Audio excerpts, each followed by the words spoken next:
Hi friends, welcome to smart kitchen. Friends, ఎవరైనా మా ఛానల్ని ఫస్ట్ టైం చూస్తున్నట్లయితే మరిన్ని ఫుడ్ రెసిపీస్ కోసం కిందున్న సబ్స్క్రైబ్ బటన్ని ప్రెస్ చేసి నా ఛానల్ని సబ్స్క్రైబ్ చేసుకోండి. ఈ వీడియోలో నేను చేయబోయే రెసిపీ వచ్చేసి అటుకుల మిక్చర్ అండి. ఈ అటుకుల మిక్చర్ ఎలా చేయాలో నేనైతే ఈ వీడియోలో చూపించబోతున్నాను. సాయంత్రం పూట మనము స్నాక్స్గా తీసుకుంటే చాలా బాగుంటుందండి. కింద డిస్క్రిప్షన్లో నా ఫేస్బుక్ పేజ్ యొక్క లింక్ ఇస్తాను, ఒకసారి చూసి సబ్స్క్రైబ్ చేసుకోండి, ఫాలో కండి. ఇంకా లేట్ చేయకుండా అటుకుల మిక్చర్ని ఎలా చేయాలో మనం ఇప్పుడైతే చూద్దాం ఫ్రెండ్స్. ఈ అటుకుల మిక్చర్ చేయడం చాలా ఈజీ అండి. ముందుగా నేనైతే ఒక 1/2 kg వరకు అటుకులు తీసుకున్నానండి. ఈ అటుకులు అనేవి లావు అటుకులు ఫ్రెండ్స్. ఇప్పుడు మనము ఈ అటుకులని పక్కన పెట్టుకుందాం ఫ్రెండ్స్. ఆలోపు మనము ఒక స్టవ్ మీద ఒక కడాయి పెట్టుకుందామండి. స్టవ్ ఆన్ చేసి ఒక 2 టేబుల్ స్పూన్ల వరకు మనము ఆయిల్ వేసుకుందామండి. ఆయిల్ అనేది బాగా వేడైపోయిన తర్వాత అందులో మనం 1 టేబుల్ స్పూన్ వరకు ఆవాలు వేసుకుందామండి. అదేవిధంగా 1 టేబుల్ స్పూను జీలకర్ర వేసుకొని బాగా చిటపటలాడేంత వరకు వేయించుకుందాము. ఆ తర్వాత 1/2 కప్పు వరకు పల్లీలను, అదేవిధంగా 1/2 కప్పు వరకు సన్నగా ఈ విధంగా వీడియోలో చూపిస్తున్నట్టుగా నేను ఎండు కొబ్బరిని వేసుకున్నానండి. అదేవిధంగా 2 టేబుల్ స్పూన్ల వరకు మినపప్పుని వేసుకొని ఒకసారి ఇవన్నీ దోరగా ఫ్రై అయ్యేంత వరకు మనమైతే లో ఫ్లేమ్లో మాత్రమే మనం ఫ్రై చేసుకోవాలండి. మనకు ఈ విధంగా వస్తే సరిపోతుందండి. ఇప్పుడు మనము ఇందులో ఒక 5-6 ఎండుమిర్చిని వేసుకోవాలండి.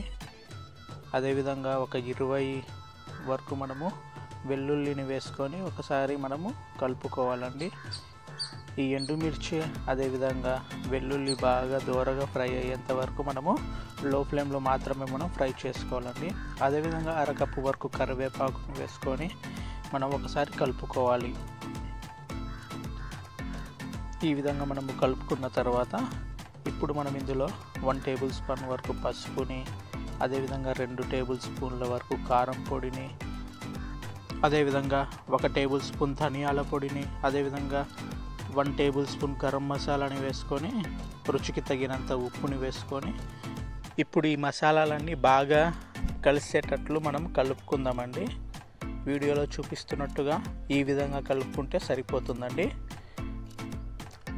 ఇప్పుడు మనము ఇందులో అటుకులను వేసుకుందామండి. అటుకులను వేసుకొని మనము లో ఫ్లేమ్లో మాత్రమే మనం ఫ్రై చేసుకోవాలండి. ఒక 5 నిమిషాల వరకు మనము లో ఫ్లేమ్లో ఫ్రై చేసుకుంటే అటుకులు అనేవి క్రిస్పీగా తయారవుతుందండి.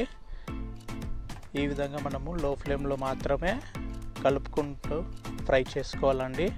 నిదానంగా కలుపుకుంటూ మనము లో ఫ్లేమ్లో మాత్రమే ఫ్రై చేసుకుంటే అటుకులు అనేవి మనకు క్రిస్పీగా తయారవుతుందండి. లేకపోతే హై ఫ్లేమ్లో పెట్టుకుంటే మాత్రం కిందంతా మాడిపోతుందండి.